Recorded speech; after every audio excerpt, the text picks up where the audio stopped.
Hello everyone, so in this lecture we are going to be talking about the proxy chains. As you can see, I am using the Kali Linux as my virtual machine, so here we are gonna use this proxy chain and demonstrate how this is works. So let's talk about first the proxy chain. What is this, the proxy chain? So proxy chains is a open source software that is available free and most of the Linux distributor, and it is pre-installed. As you can see, I didn't have to do anything, it is already pre-installed. So if you are using the latest version of Kali Linux, it is pre-installed in it. Proxy chain is a tool that redirects the TCP, which means the transmission control protocol, that connects with the help of proxies like Tor, HTTPS and SOCKS, and it creates a proxy chain server. When we are using the proxy chain, we can hide our IP addresses in the real world.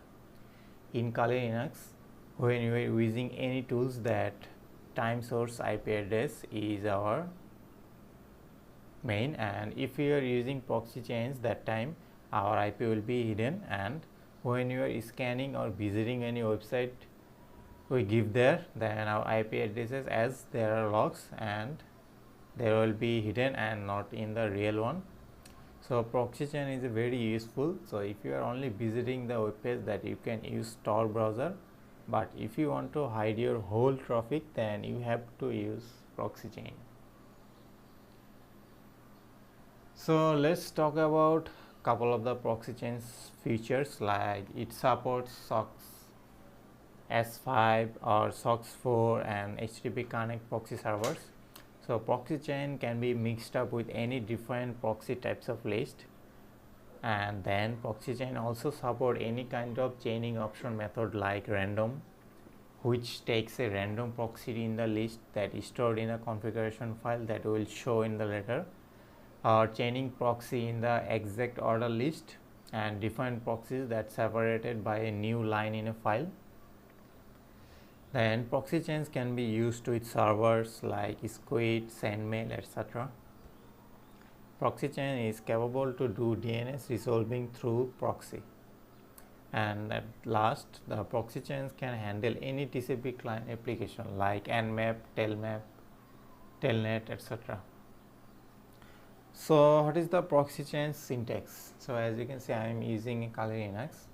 So instead of running a penetration tool or creating multiple requests to any target directly using our IP, we can let proxy chains cover and handle the job. Just type command proxy chains for every job. That means we enable the proxy chain service. For example, we want to scan the available host and its ports in our network using Nmap. So Nmap using proxy chains, the command should be like Nmap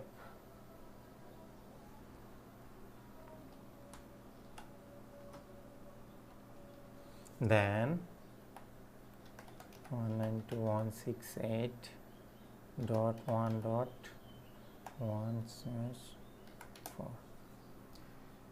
So this proxy chains tell our machine to run the proxy chain service. This Nmap, this will do the job like proxy chains to be covered, and this is the argument or any argument that needed by a certain job or tool. So in this case, our scan range needed to be Nmap to run this scan. So if you just type this, as you can see, it will run this Nmap, and it will take a couple of seconds.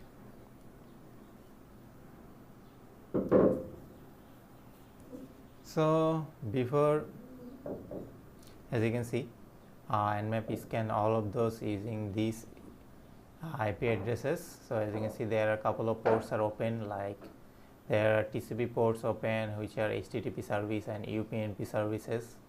As you can see, all of those you can see in here. So let's now talk about how to use proxy chains. So before you are using proxy chains, we need to set up the proxy chain configuration file. We also need a list of proxy servers. So proxy chain configuration file can be located in your Kali Linux machine. So go to your root directory, then you have to go this etc directory, then alternatives, and in here you will see lots of file, but don't get confused. You will see a proxy-chain file in here. So let's just search.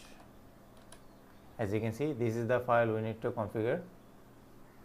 So what you have to do now is we have to open the proxy-chain configuration file in your desirable text editor to set up some configuration, and let's demonstrate this. I already did this, so let's just demonstrate in a slideshow. So this. So what you have to do is open a proxy-chain.configuration file, and then scroll down until you reach at the bottom. As you can see, I am at the bottom, and at the end you will find this proxy list, add proxy here. So by default, proxy chains directly sends the traffic first through our host, which is 127.0.0, this one, on port 9050, which is the default Tor configuration. So if you are using Tor, leave it as it is. If you are not using Tor, you will need to comment out this line. Now we need to add more proxies. So there are free proxy servers on the internet. You may look on the Google for it, and you will find like many VPN services. Here I am using NordVPN, which is a free VPN service, as it has very detailed information on their website, as you can see in here. What you have to do now is you have to comment the default proxy. So what you have to do is comment the default proxy to Tor. So if you are using, or if you are not using the Tor, then you need to add the proxy on proxy chains configuration file. As you can see, this is the configuration file that we are editing, and then after doing this, we just save, and it will look like this.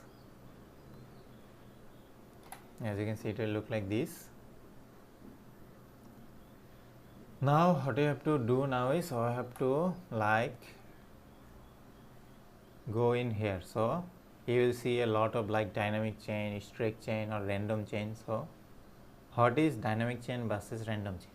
So dynamic chain will enable us to run our traffic through every proxy on our list.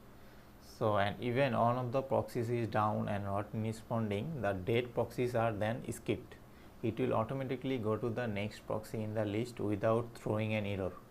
Each connection will have done via the chain proxies. All proxies will be chained in the order as they appear in the list. Activate dynamic chaining allows for the greater anonymity and trouble-free active or hacking experiences. And I will always recommend to use the dynamic chain.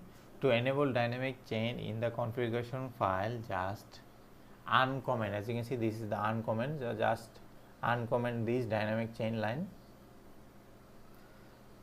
and then this is the random chain.